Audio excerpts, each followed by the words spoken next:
What's up, y'all? It's your girl, Candy J, coming to you with another episode of What? Candyology. Oh my goodness, it's the second one of the year. Woo! And you see, I'm not alone. I'm about to introduce her in just one second. You know, her bright smile is already lighting up the room, right? Okay.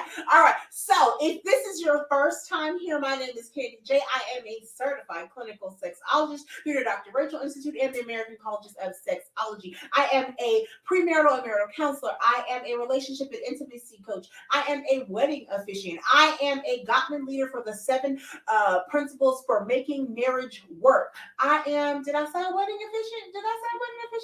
Okay, cool. Because you know it's about to be wedding season, so we're going to have a whole series on that in about a week or so. But listen, tonight this episode is called Dealing with the Truth. And I got my girl, wait. What's your name, girl? What's your name? You can call me those. No, all seriousness, my name is Lakeisha Clark, but you can go call me Kish. Is that good? What'd you say your name was? Lakeisha Clark. The other part. Because don't nobody know about Lakeisha. They don't. Nobody knows me by, everybody knows me by Kish. Kish. Yes. Hey, girl. But again, so we're going to get into some things. And as you can already see, the energy, right? Okay.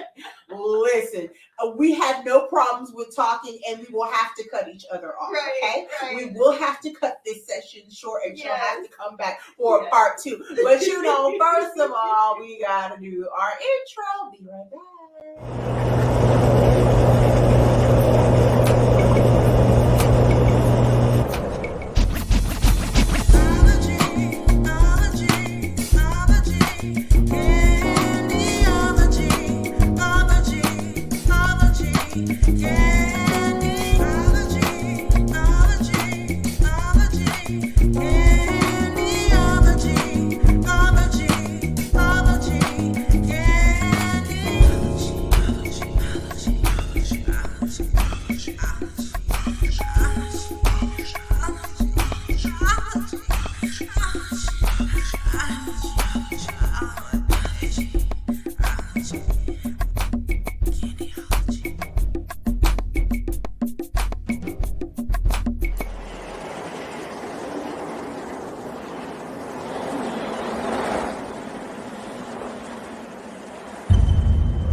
If you are just joining us, I am talking to Kish. Hi, what's up? And this episode is called Dealing with the Truth. Now, let me tell y'all how I met this wonderful, crazy little chick here. And don't let it confuse you because she's actually older than me. And y'all know how old I am, right? Yeah.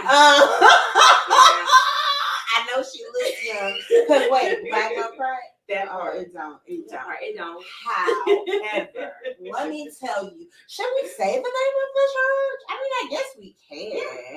Yeah. We met. I started going to one community church. Mm-hmm. Let me see. How many years ago was that now? Oh my goodness. I know. Was it? It was before the pandemic, though. Yeah. So it was like 2019. 2019. Yeah. I believe and somewhere. then pandemic happened. Yeah, because I joined the church. I don't even remember how I joined the church, to be quite honest. All I remember is Jennifer coming and this is Kate. You'll be in our life group. Yeah. And I was like, oh, okay. Yeah. It was very hustle and bustle type of feel that I got from the church. And just like they were really pushing on getting people to join the church. Mm-hmm. So yeah, it was really fast. Because y'all, one community original campus is in Plano. Yeah. And then I believe there's one in Prosper, right? Yes. Is there one in Louisville too? Louisville. Yeah, so there's one in Louisville, and then the Dallas campus. I don't even know if the Dallas campus. There is one in Dallas. I think it's Mockingbird Station. I think that's where it is now. Oh, from my understanding. Okay. Yeah, I think I visited them one time, unless they moved since then. But yeah. They found a place at Mockingbird Station, I believe. Oh, Could be wrong, but I know it's somewhere in Mockingbird. I haven't been in a meeting. Yeah. But I do know, like, first of all, let me just tell you, I would walk in to where we were having the services then, because I think we were having it at the hotel then. Yes, it was at the hotel. Yes. We was having, and I would walk in and I'd see this little child every time. And hey girl, how you doing? So good to see. And y'all already know my bubbly little personality, right? So we was just two peas in a pot, and I was like, I'm going to be this girl's friend. I like her. But because black don't crack, I was actually not sure how old you were. Yeah, a lot of people were. Like, are you 20 something? No, you're not. No, but then when she started talking, then you understand. And not to say that you like talk older. Yeah. It's just like when the maturity and the wisdom comes out of your mouth. Yeah. Right. Because like and you know what I really like because I've been visiting a few churches at this point, but I really like the fact that everybody has like some sort of life group at this point. Yeah. How did you feel about One Community's life groups? So first of all, One Community was the first church I've ever joined. I did not know that. I'm a free spirit girl. Yeah, I know. I know that part. I am a very free spirit. I mean, my mom did introduce us to churches when we were younger, but we never settled down. Well, we settled down to one, I think, in Grand Prairie, and I don't give me to remember the name. I don't know because I was a child then. But yeah, there was times we hopped around from churches, and then we just stopped going. Mm-hmm. So my teenage years, pretty much full teenage years, I don't recall really going to church and stuff. So One Community was the first church that I was just like, okay, well, this seems pretty cool. Yeah, let me try this out, But I was still very free-spirited. And I'm still very free-spirited to this day. We know. But I do feel like the church does have tools that we all could utilize to better our lives and prosper in our lives and stuff. So yeah, I was dating a person at the time, and that's how I got introduced to One Community. I'm gonna pause on that for 5 minutes. We're gonna come back to that in just a minute. But y'all, Keisha, if she seems like a familiar face, she has been on my podcast before. How long ago was it now? Like 2 years now? Yeah, it's been at least 2 years. Mm-hmm. And you spoke about your mom just now. Yeah. And I kind of feel like that's kind of where I'm leading this conversation anyway for a second. You talked about how your mom brought you in the church and whatnot. Yes. But at the time that I had you on the show, I believe it hadn't even been that long since she had passed. No, it wasn't. Can you tell our audience a little bit about, what happened and so that journey? I want to say a year before I got introduced to One Community, we found out that my mom had throat cancer. Mm-hmm. And it was very severe. So she basically was immediately rushed into chemotherapy. Mm-hmm. And so going through that on top of, I was going through a divorce. Mm. So I was going through these two things at the same time. Mm-hmm. And my kids it didn't sit well with them that me and their dad was separating. So I was going through my kids, one having anger issues and one having suicide thoughts. So yeah, on top of all this stuff that was happening, I left the home and moved in with my mom. And as soon as I moved in, that's when we found out she had cancer. So I spent pretty much all her endpoint of her life journey, being there for her, taking care of her, taking her to our hospitals, most of her hospital appointments and stuff, and met the guy that introduced me to One Community along the way. And this is towards the end of my divorce part. Mm-hmm. When I met him, then got divorced. Still, my mom is getting sick. She did get a little better. Like the chemo treatment and radiation that she got done, that finally cleared up. They said that, you know what, you cured cancer. but you need to gain weight. Because she had lost tremendous amount of, like, my mom was like super skinny, and she was thick before all this happened. So I was like, okay, so we're gonna have to pack on the calories. And because she had throat cancer, they had to take out all this, her trach and everything, her esophagus and everything. So she had a tube in her. So she had to heal through that first before even getting this fixed. But she was having a hard time eating and feeding, and I mean, like, she would get full and she was like, I can't eat anymore. This is so much. And I was like, I know this, but if you don't gain weight, the cancer can come back. So we worked on that. Well, I took a trip, took a break, and my mom was like, go have fun, go on this cruise, because my boyfriend at the time was like, he wanted to go on a cruise, and I kind of wanted to go too. So went on a cruise, and then boom, COVID happened. Literally, when we landed back in the States, everybody started talking about Corona and COVID, and I'm like, what? COVID. Yes. Let's not eat.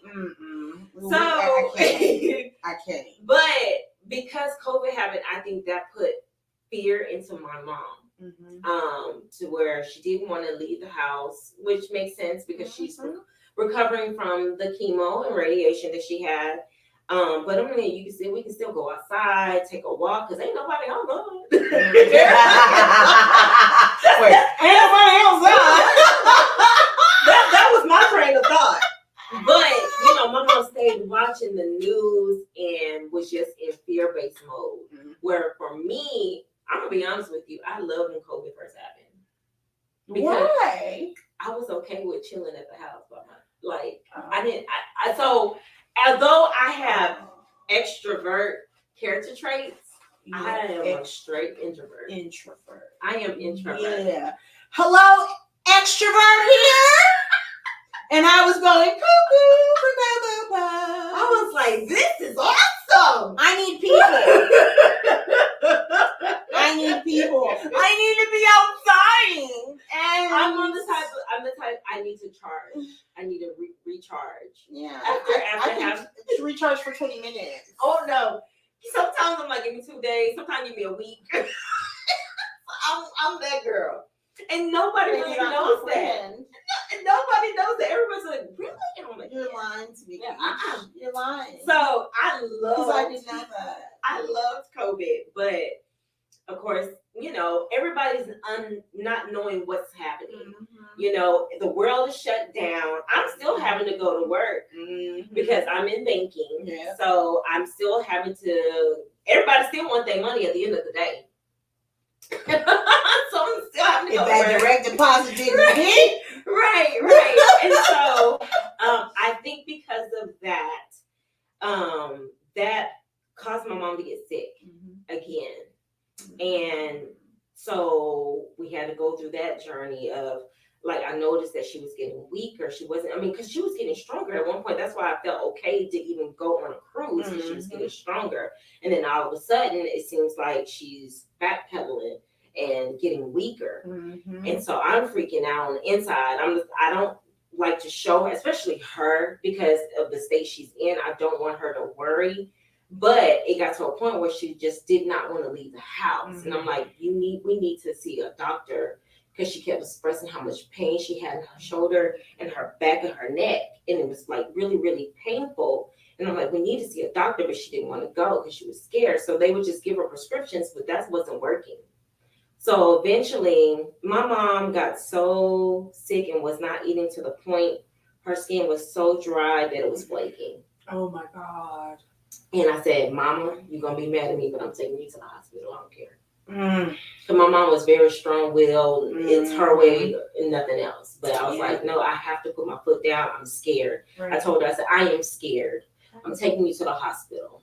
Took her to the hospital. That's when they found out that there's nothing else they can do. The cancer is back. It's all in her bones, and it's spread all over her body. So we need to just be prepared for her to transition basically. So they put her on hospice at the house. So I spent my mom didn't want to know when is the estimate time frame. She didn't want to know that, and I just chose not to find out. I was just like, we're just gonna be here. And so 3 weeks. She lasted 3 weeks. Oh my God. Yeah. From the time that you took her to the hospital. Mm-hmm. Yeah, took her to the hospital, stayed there overnight, woke up that morning at the hospital, and that's when they told me, yeah, she's gonna have to go in the hospital. So there's nothing else we can do. And I had to have a FaceTime because my sister was still working as well. She really didn't. She tried to come as much as she could, but she was fearful as well because she didn't want to get my mama sick because of COVID. Because again, we don't know what this virus is, mm-hmm. So she stayed away thinking it's going to help her. Mm. So it was me, her, and my brother for the most part. And my brother's super, super young, like early 20s. And he's still trying to figure out his life, what he's going to do because, like, he has to now figure out my mom's not going to be here to take care of me because my mom took care of him. I mean, he had a kid and everything. My mom was taking care of them. Wow. Yeah. So now he's like, oh, my God, I got to figure this out, And so my mom passed at home because I was like, Mom, I want you to come back home. I don't want you to be in the hospital. And she was like, okay. And so, and it's so crazy. The day she passed, the nurse told me what will happen. You will hear like bubbling noise, kind of like the last breath or the gurgle. Mm. And she did it as she was cleaning her bed and cleaning her off and stuff like that. And we kind of paused at each other and held our breath because it was like, oh my God, this is happening. And then I checked for her pulse. And it was still faint, but it was still there. And so we were like, the nurse knew she's going, but I didn't know. I'm thinking she's still here because I had family coming. They were trying to rush to come down to see her from Detroit to say their last words, basically. So I leave to go to the store. To get some things. My sister is there. My brother is there. My sister goes to the room to check on her. And she texts me, she's gone. And I'm like, I'm on my way. And then she was just like, well, hold on a minute. She was kind of confused about it. And she was like, how do you tell? And I told her. And she was like, okay, she's gone. I was like, okay, well, I'm already en route. So I come. I always gave her a kiss. Every time I gave her medicines, to make her, so she don't feel the pain or anything, I'll always give her a kiss. So I gave her a kiss and she was cold. Mm. So that's when we all had our crying session, and we told our family. Told my best friend, my bestie, and then I called the funeral because we had arrangements and everything. So I called the funeral and they picked it up. Mm. Yeah. So, first of all, I think that, like, I hear new things every time I hear you tell this story, right? Yeah. But I guess what question comes to mind, right, is because at the beginning of this you mentioned, you had an angry child and you had a suicidal child. Yeah. What was going through your head mentally? Were you in counseling? So I took a couple of free counseling sessions, at your job and stuff. At this, at the time that I went on the cruise and stuff, I wasn't working because I had got a divorce and everything. He paid me for the half of the profits for the house, and I just lived off of that. Mm-hmm. So I didn't have to work, but I felt like I had to be strong for everybody. Mm-hmm. I had to be strong for my kids. I had to be strong for my mom. I had to be strong for my brother. I had to be strong for my sister. So at this point, even though I'm going through stuff with divorce with my kids, I'm not even working. And then I get a part-time job at the bank that I work at now, but it's part-time. Mm-hmm. So on the inner side, I'm freaking out, but on the exterior side, I'm being strong for everybody. So there was no me crying in front of anybody because somebody had to be the strong one. Somebody had to carry the weight for everybody else. But why did that have to be you? Right. So when my mom passed, or before my mom passed, she did do a will. Mm-hmm. She left me the house. Mm-hmm. My sister really didn't want much, nor did my brother. But I told my brother he can have anything he wants in the house because, you know, he's a young man about to get his own place and stuff. So he's going to need furniture. So I didn't care, just whatever. So he grabbed what he wanted.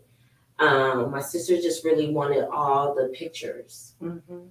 But they left me with the house, which was fine because I was in a relationship. Mm-hmm. So I'm thinking, okay, we're gonna get married. Mm-hmm. He's gonna move in, and everything will be fine. Mm-hmm. That's not what. So he's an extrovert as well. And you know how they were saying that during COVID, it brought out a lot of trauma and stuff that people have been buried away. When I tell you, oh my God, it did that for, well, me going through a divorce did that for one of my close friends. Mm-hmm. And I had to stop communicating with her so I can focus on me. Because we went from talking every single day when I was married to not talking every day because now I'm trying to figure out what to do with my life. Mm-hmm. So I can't really be there for, like, I was like almost like a sister / mom to her. I even called her my soul sister. But I triggered her. No, I just realized who you're talking about. Sorry, y'all. It was an aha moment for me because I was like, oh. I felt like I triggered her because my life had totally changed. It had did a 360 to what she knew of me as. Mm-hmm. And so it just kept bringing up things, and she was, you know how people project their trauma that they've been through, in relationships, they projected on me. I really felt like that's what she was doing. Now, she may have a different story, but I just felt like I was triggering her. Mm-hmm. And there was nothing I could do to fix it and to prove to her that I'm not that person that you're accusing me to be. I'm not her. Like, and I finally had to sit back and be like, that's her issue. That's not mine. Why am I trying to fix this? Okay, I'm gonna have to let her go through it on her own because I got some shit to deal with. Right. So I did. I just stopped communicating with her because I had some stuff to deal with. Wow. So I basically paused that friendship. Did you pick it back up? Yeah, we picked it back up. Yeah, we're good. We're good. Okay. And I was, of course, in a relationship, and of course, it seemed like all my moves was triggering them. Some of, well, not all my moves, but some of my moves with the parenting, and just me being me. Like, I don't know if they just didn't want to say anything in the beginning, but I'm gonna show you. This is me. You're gonna get me from day one to day whenever. I'm big on being authentic. I'm an Aquarius. We love being authentic. We love you for who you are. The female Aquarius. Yes, the female Aquarius. Because the male, I'm sorry if you're a male watching this show. The more redder you are, the more we like it. So the male ones fall in the name of and my son, who's autistic, is an Aquarius. Oh, Lord. So I gotta raise him a little bit different. But anyways, continue. So, I have a business. The crazy thing is during COVID, I started a waist bead business, and it seems to be growing ever since then. So I was making waist beads, and it triggered him to see me post myself in waist beads, and sometimes it wouldn't even be my face. It would be just the torso and so that way people can see. Okay. So, but let me ask this question. Yes. Did this have anything to do with who he was, though, as far as being a minister? It could have, and so because we would have conversations about that, like, what if I become a minister? How would you feel? And I was like, I'm okay with it as long as I can be myself. Because he knew from day one I was a free spirit girl. But I think, for me, we would think two different things.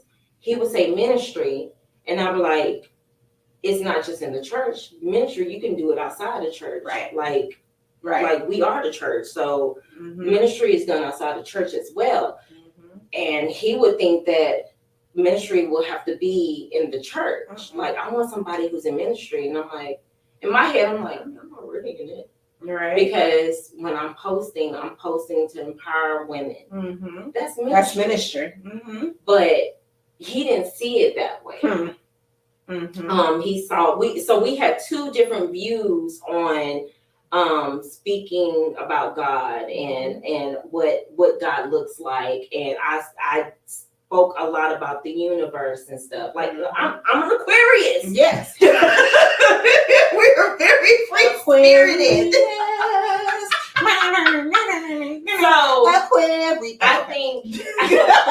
I think that triggered him, not us having us not having the same beliefs. You know, even though we still believed in God, it's just I saw a bigger picture where to me, it seemed like it was in a box. And it was more than the box to me. Right. And so that triggered him. And maybe the reason why he that could have been why he got upset was because he really didn't. You know how you say one thing but you do another? So his words didn't line up to his actions for me. What I call that is your audio and your visual don't match. That. And so it was just like, oh, you're upset because I posted this picture, but people don't even know that's me because they don't see my face or nothing. And he knows it's me though. And so I'm like, did that upset you? And I'm big on communicating. I know how to communicate in a healthy manner. He shuts down, doesn't talk to you, and won't talk to you until you give in to basically what he wants. And that doesn't work, y'all. And that didn't work for me either. But anyway, so can I tell you something? Yeah. So back then, when I saw y'all together, I always thought that's not gonna work. And let me tell you why. Because of your free spirit. Yeah. I just could not see you with someone like him. And guys, don't get twisted. There's nothing wrong with him. I promise you there's nothing wrong. But I could not see you with someone. We just weren't in alignment. You weren't in alignment. And I was okay with that. Once I realized that, like I said before we recorded, if I'm not helping you evolve into the person you're trying to go to, and I'm detaching or taking you from that, we don't need to be together. Right. And I have to be okay with letting you go. Because again, I don't have such a strong attachment, like you're mine. I don't have that. My mom passed. That right there taught me it. I lost my mother, the one that supported me, took care of me, even when I was going through the divorce, had my back. And then she left me. Right. And not when I was ready. So that told me I'm supposed to appreciate the person for what they can do right then and there. And then when it's time for them to go, I have to be okay with them leaving and show the gratitude. Thank you for teaching me this, and this, because he did teach me a lot. A lot about life, a lot about people and their trauma, and how they project it onto others. I realized, man, everybody does that. Everybody wants to tell you how life is supposed to look like to them. when they have no clue. We all grew up differently. We all have grew up different backgrounds. Backgrounds are different. And we all have different moralities. Yes. And so. And different perspectives. Right. And there's nothing wrong. And we can agree to disagree and have a different perspective of things. And we don't necessarily have to break up in a bad way either because we don't align. Right. Mm-hmm. Are you guys still friends? Mm-hmm. No. I mean, and that's fine. I learned that sometimes it's okay. I can love them at a distance, and I mean a complete distance. I wish them well, but I know that some people you just can't interact back with because you know where y'all left off with. I don't want nobody to get the idea that there's a chance that we can get back together. And that for me, I felt like that was going to be the case. Leaving the open door. Yeah, and I didn't want, I wanted that door shut, closed, and let him know that we can't get back together. We can't be friends. Because I don't want you to ever think that we can get back together. So you pull the whole Deborah Cox. We can't be friends. Okay. Right. And not because I'm so in love with you. Right. Oh, and it hurt. It did hurt. Oh my God. That when people talk about soul ties, whoo! Oh my gosh. Mm-hmm. So there were times, because my bestie really did want me to go back, and she was always checking on me to make sure I'm okay. And I was okay because I kept reinforcing, you evaluate. I did a lot of self-reflection and evaluated that relationship. And there was too many cons versus pros. So that kept me away. Because I just kept thinking, okay, I didn't like this, I didn't like this, I didn't like this. I like this. I like this. But there was not enough. This was not enough. So I was like, okay. And I said that the next relationship I get, I want my kids to see a healthy relationship. Mm-hmm. Absolutely. So that right there wasn't, to me, a healthy relationship that I wanted to show my kids. So that definitely was like, no. And plus, crazy thing is my mom came into my dream about him, was like, no. Okay, mama. That part. I'm like, okay. And guys, if you're just joining us, I am talking to my friend Kish, right?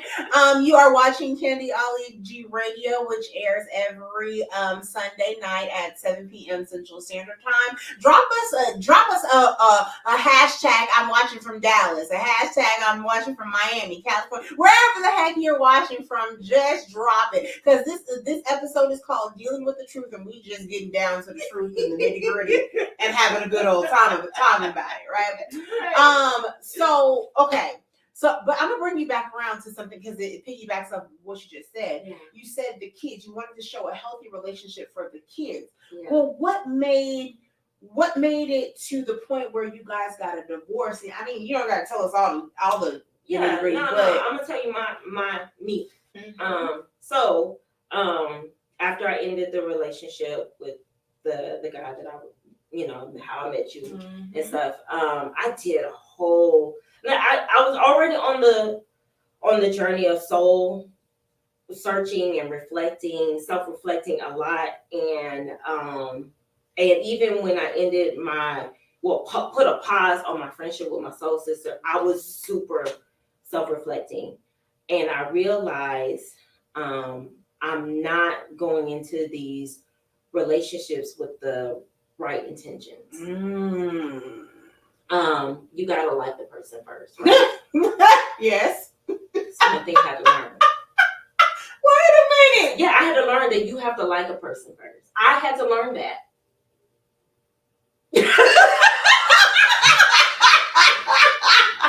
And here's the difference. Wait, what? Here's why I say that. We can like a person for who they are, or we can like a person for what they do for us. Right. That's not really liking that person. Mm-hmm. That's liking them for what they do for us. The benefits. The benefits. Mm-hmm. I was more on that versus liking them for who they are. Yes, okay. That's the difference. So when I had this revelation with my ex-husband, I felt like, I had to let him know that, which is a sucky thing to tell somebody. Like, you wouldn't want to find out that, hey, I'm getting a divorce with you because I really didn't like you. Who wants to know that? But I felt like compelled that I had to tell him. I had to tell him my truth. Right. Absolutely. And it hurt, but I realized that it only sets you free if you tell the truth. And it allows you to be in your authentic self and just embrace the world a little different when you sit in your truth, and it gives you the option to become a better person. So when I sat in my truth and I told him the truth, I didn't like him. I never did like him. So it allowed me. I said, okay, the next relationship, I'm gonna get to know that person. So jumped into that relationship with the guy and getting to know him, learning about, how he grew up, the type of relationships, past relationships that he had and stuff. It allowed me to understand why he was the way he was. So that was another reason why I didn't go back one, and I didn't have no ill will, and I had empathy. And gratitude, because it was like, dang, he hasn't healed from that, so of course he's going to project this onto me. Right. That makes sense. My soul sister, she hasn't healed from this, so of course she's going to project this onto me. It has nothing to do with me. It has everything to do with what they've been through. So it allowed me to take me out of that equation. Right. Now it did hurt. And I sat with those emotions as well, because I have the right to. But then once I'm finally done crying and thinking about it and thinking about my own journey and what I've been through, because dang, like I can literally say, and he may not feel this way, but in my opinion, if I was him married to me at that time, I put him through hell. I did. Did you? I felt like I did. Why do you feel that? Because he was not who I wanted him to be, and I was pushing him to be it. And couldn't understand why he couldn't be it. What type of shit? So you were pushing him to be who you wanted him to be. Yes, and not accepting him for who he was. Oh, that's a whole book, and that's a whole sermon. I mean, you just gave me. Oh, wow. Yeah. Wow. Yeah, and there's a lot of us that do that. Yes, absolutely.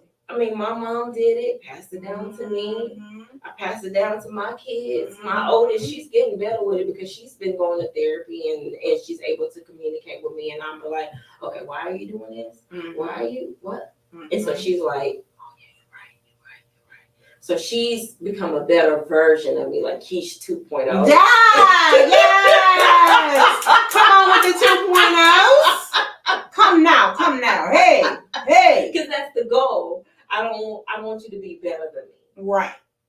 And I want you to see a healthy relationship. So I had to work on me. I had to work on what are my intentions with any relationship, really. But if I'm getting into a more intimate, serious relationship with somebody that I want to be my partner, I need to get to know who they are as an individual first. And if I like it. Right. Absolutely. And then if I decide to like it, then we can continue to go further. So speaking of that, I do believe that you are currently in a relationship. Yes, I am. Can you tell us, first of all, how you met your boo? Yes. So it's so funny. I felt like we met on Facebook, but my sister had to tell me, no, honey, you met him when you just had 2 kids. So my sister has a best friend who's a photographer. I know, right? Right, that sounds so odd.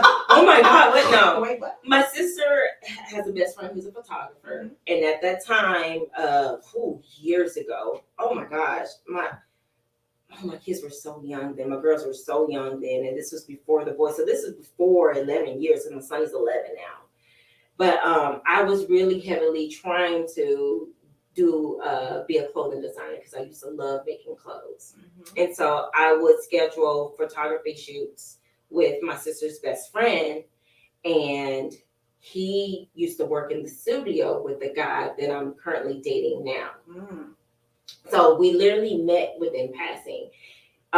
We were hanging out downtown taking pictures, and he followed behind us just to see some of the concepts that my sister's best friend was doing and stuff. And then he left while we were still in the middle of shooting. So it wasn't like we had really full-on conversations. It was just like, oh, hi, nice to meet you, and then that's it. Right. Then fast forward to almost 3 years ago, he sees me on social media. He reaches out, and he sees that I'm in photography, and that's, to me, that was his way of getting to know me. Because we have something in common, photography and stuff. And so first it was he was just like, oh my gosh, I would really like to put you in this video. I'm helping make for a friend of mine or whatever. And I was like, okay, because he's sending pictures of me and stuff. And so he allowed him to use a picture and stuff. And then he was like, oh, so what are you doing? So, I'm going to a photo shoot because I got to do a family photo. And so he's, you want me to come along with you? And I'm just like, no, that's okay. And he was like, oh, okay. So then he was just like, well, I'm doing a photo shoot and I got some new equipment and I need a model, and I know you're in photography. If you're interested, you can come with me and maybe I can show you some of the stuff that I know. So I was like, okay, cool.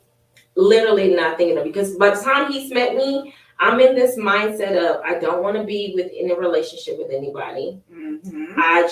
I'm okay with meeting people, but that's it. I don't mind meeting you, get to know you, but that's literally my mindset, because I was like a kid again. Right. I literally turned into this kid once I got out of the other relationship, and I kind of healed and reflect on it and understood what I was doing wrong, the errors in my ways and everything. So then I'm like, I'm a kid in this candy store. I'm just being friendly. Hi, you want to be friends? That's literally her personality there, y'all. So I'm getting to know people now. Can I tell you their intentions were just to be my friend? Yeah, I can tell you that it was not. But I know that I have the control.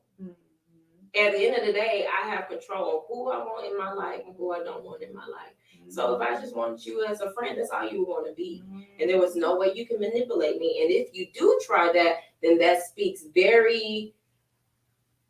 that tells me there you don't love yourself enough, because you feel like you have to trick me into being with you. Right. That's a red flag. Yeah. So I was cool. I was the chill, cool girl. I ain't judging you. We can talk, sit and chat, whatever. And then I met my boo, and we met down the street from where he lived. I met him at his place, and then we drove together to the area that he wanted to shoot at. And such a gentleman and very funny. And he seems like he was free spirit as well, just talking to him and stuff. And I was just like, he's interesting. Like nobody can catch my attention like that. Nobody can. Normally does. Like I didn't mind talking to people, but just chit chatting. We can have conversations and stuff, but nobody will get me. And he did. And it's like he spoke the same lingo that I spoke. And so I was interested in getting to know more of him. So he went on, so we had our photo shoot session. We went out to eat afterward, because he was like, well, at least I can do is feed you since you came out and was my model and stuff. So I was like, okay, cool. We Feed talked. me, honey. We talked during lunch, because it was early in the day, so we talked during lunch and stuff. And he He stayed on my mind all day after that. And you know how you kind of feel like a magnet? So I got that magnet feeling and it just would not go away. And I'm just like, what is this feeling that I have? Like, what's going on? Like, this energetic feeling.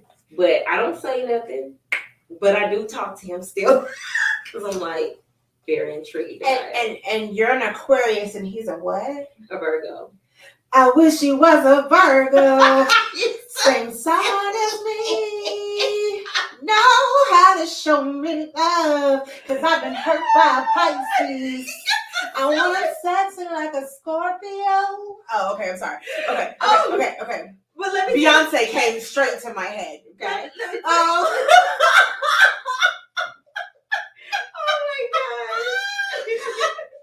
gosh. So Aquarius in the Virgo. Before we met, I was making a list of characteristic traits that I would want in a partner. And coming from a person who's never had a healthy relationship, wasn't raised with a 2-parent home that had a healthy relationship, that was kind of hard to do. So I had to think outside my box and pick pieces from the people close to me. My soul sister's husband, the character traits that I liked about him. My best friend, the character traits that I liked about her. My soul sister, the character traits that I liked about her. So I'm just picking all these pieces and writing them down, you know, because I'm like, I've never seen a healthy relationship. So I couldn't base my traits off of that. I can only base my traits off of all my friends that were really close to me. And I didn't have that many friends. But the ones that were really, really But wait, close. ain't that kind of crazy though? Because of as free-spirited as you are, you ain't have that many friends. And part of it is because a lot of people that want to be my friend, they're attached to a part of me that they see. They're not attached to, they don't know the whole. I mean, we're multidimensional people. We're not just this one side.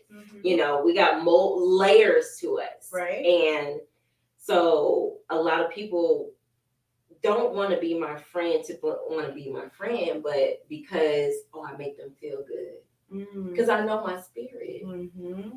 But okay, with that being said, right? How unless you are gifted, like some of us in the room, right? Yeah. Unless you're gifted, like how do you weed out those people, right? Oh, that's easy. How do you weed them out? I'm just chill, lay back, and I don't judge, and they just spill their guts out to me. And because they do that, because I don't judge, we all have this journey, and I can make this choice. But like, okay, knowing what I know based on what you've told me about your history and what you're doing now, I don't rock with that. So I'm gonna love you at a distance. That's how I don't get out of harm. But that's also how you do the detachment stuff. Yes. Yeah. Because I'm a love you. This I have no expectation of you.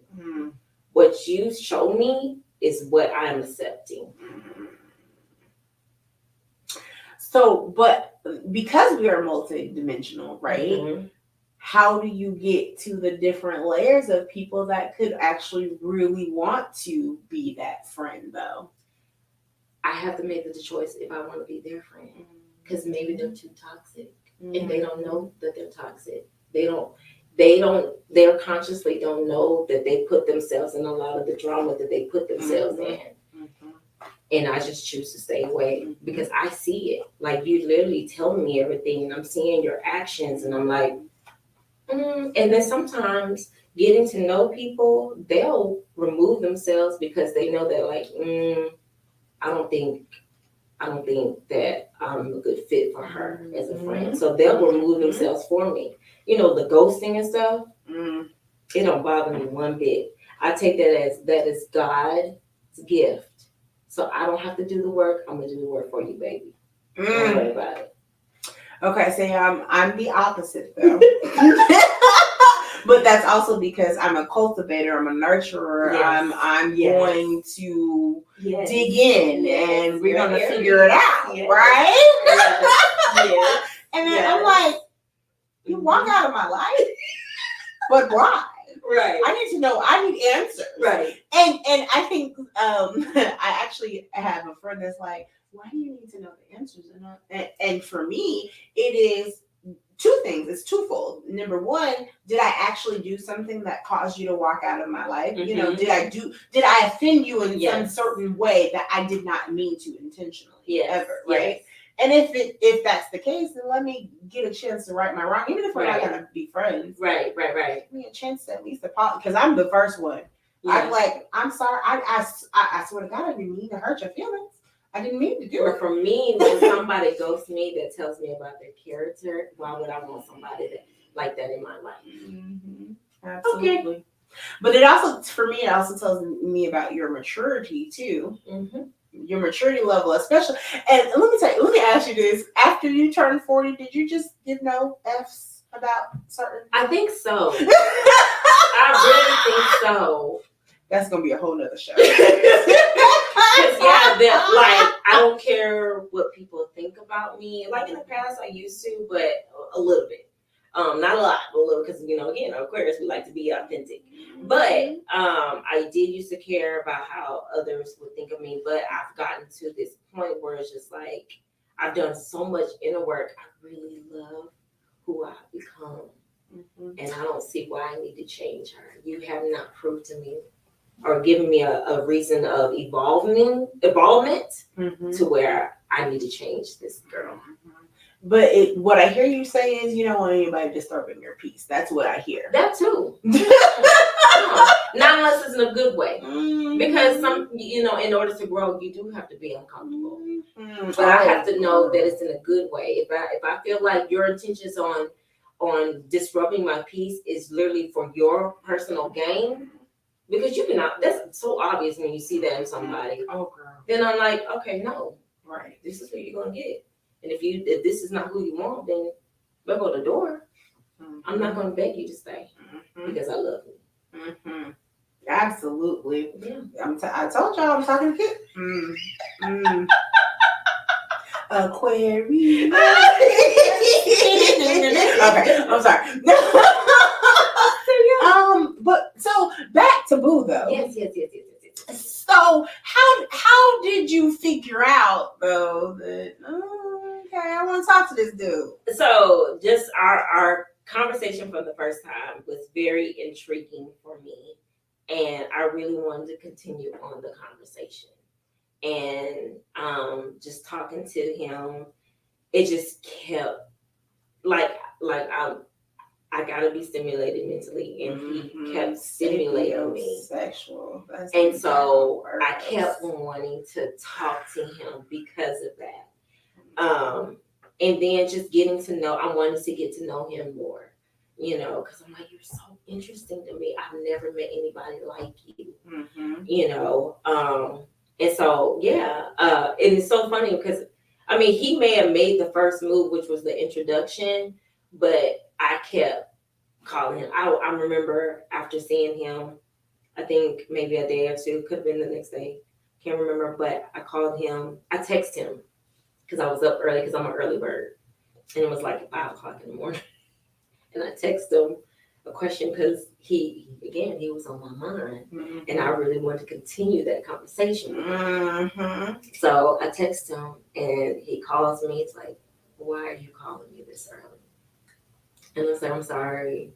I wasn't expecting you to pick up the phone to call me. That's why I text you, because I wasn't for sure you were going to be up because I'm an early bird. And so that's why I text. I thought texting you would be the safe way. He's like, no, I'm up. So we began to have a conversation again, like continue on the conversation to where he didn't have to get up to go to work.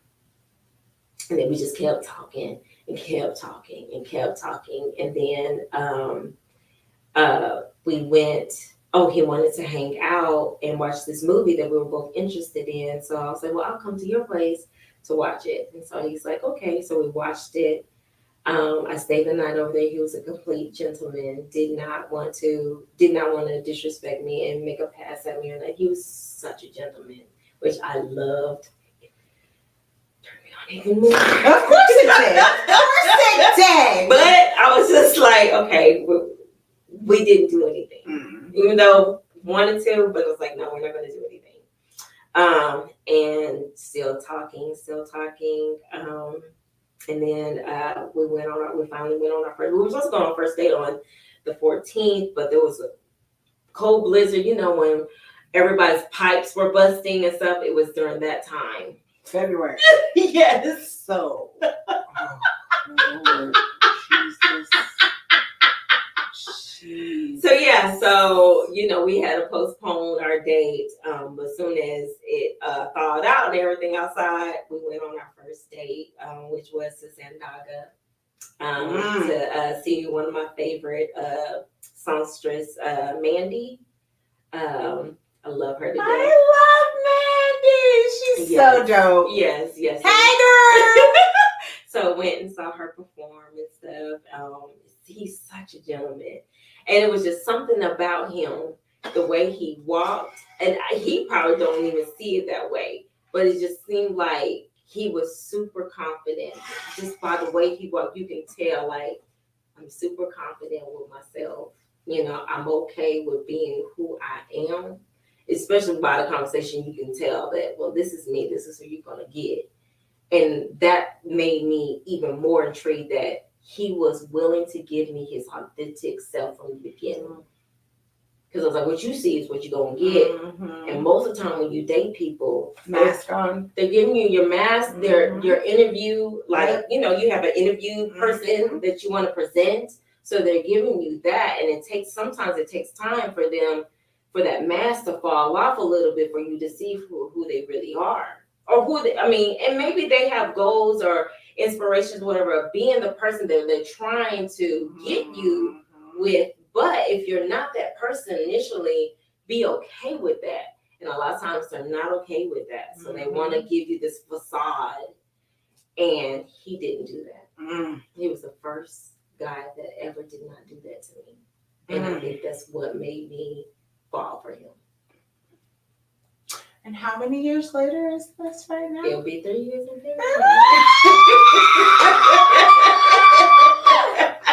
Wait, and my guy has not proposed.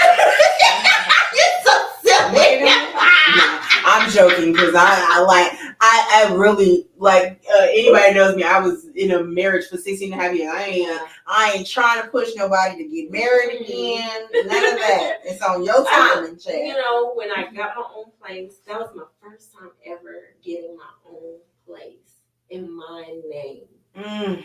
I wanted to have those type of experiences because I never had those because I was always in a relationship with somebody and we're getting a place together. So I finally had one to myself. So, you know, I decked it all out with art and stuff. So it looks like a studio going into my house. And so I wanted to have that experience, you know, even though I was with somebody and heavily involved with them, I still wanted to have those monument moments of being able to take care of myself. You know, so, and he wanted them for me because he knew I really wanted that, you know. And so, and plus it was early on. So, because, you know, I know some people like to move in immediately after 3, 4, 5 months, but like I literally didn't tell him I loved him until 6 months later. Now 6 months later, that's fine. But that moving in early, I know, I don't understand it, but hey, I mean, and I kind of understand it because, you know, everybody leans more on emotions, which produces a lot of chemicals. But me being who I am, I know that those chemicals and those emotions are there and you really want to act in on it. Because, I mean, I've had those emotions too, but my logical side will kick in. You're like, well, wait a minute. Wait, I understand you feel this way, but you don't know this person. Absolutely. So why are you jumping the gun just because you feel this way? So that allowed me to pause the brakes and like, well, let me continue to enjoy getting to know this person. Absolutely.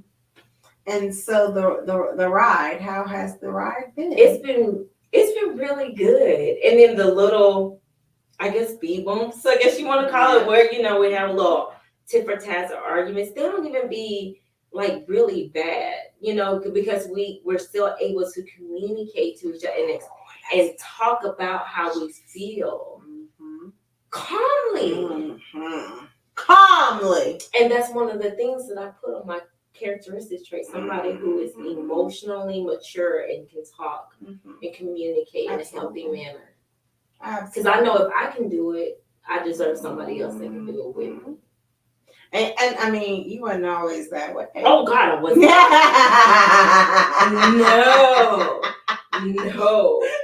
I was not. I was in relationships that brought out the ugliness in me. I allowed them to bring out the ugliness in me. And instead of just saying, you know what, we shouldn't be in a relationship because we keep bumping heads. We've been bumping heads from the start. But we're too busy forcing each other to be something else instead of just being okay with, this is not it. That was the problem. So when I learned that, okay, I need to stop trying to force people to be something I see that I want them to be and accept them for who they are, it allowed me to stay in this healthy space of being able to communicate. Absolutely. And that's beautiful. And guys, I can sit here and talk to her for hours, but our hour is about people. So I will have Kish back because listen, we've only got to the surface stuff. There's so much like, guys, listen, we've been sitting here talking for hours before we ever started hitting record. Okay? So trust me, if you enjoyed this interview, she will be back. Okay? Okay. All right. But let's leave the people with this. If you had to give one piece of advice to young women, right? What would it be as far as relationships go? Don't look for a relationship. Enjoy being in your own space. Cultivate the gifts that God gave you. Nourish those gifts, and that right relationship will come. Absolutely. When you want to change somebody, it's because you don't value yourself enough. And so you feel like, okay, I'm doing all this work for them. They can at least do this, That's the problem. You should have been able, like, you know what? We ain't a good match. Or it's okay. So that's it. Self-care is not about pampering yourself. Self-care is working on yourself. That's what it is. Working on your mental state, getting into therapy, working on your goals and your visions and your own dreams. Absolutely. So, ladies and gentlemen, again, I have been talking with my girl Kish, and this episode again was called Dealing with the Truth. If you missed it, #replay. If you were watching the replay, listen, remember to like, subscribe, hit that bell so you can come back. And on my regular lives, we talk about mental health, of course. We talk about relationships. We talk about wedding tips. We talk about so many things. And my journey is definitely with couples and teenagers and all kinds of things, right? So come back here to watch all of those things, and you will be surprised sometimes at what you might get. Okay. But we shall see you next Sunday. Oh my goodness. Next Sunday, I have a whole couple. That will tell you that we went from, are we gonna make it, to, oh, God got us, okay? So, and with that being said, guys, I am wishing you love-filled days and orgasmic nights. Have a wonderful evening. Bye.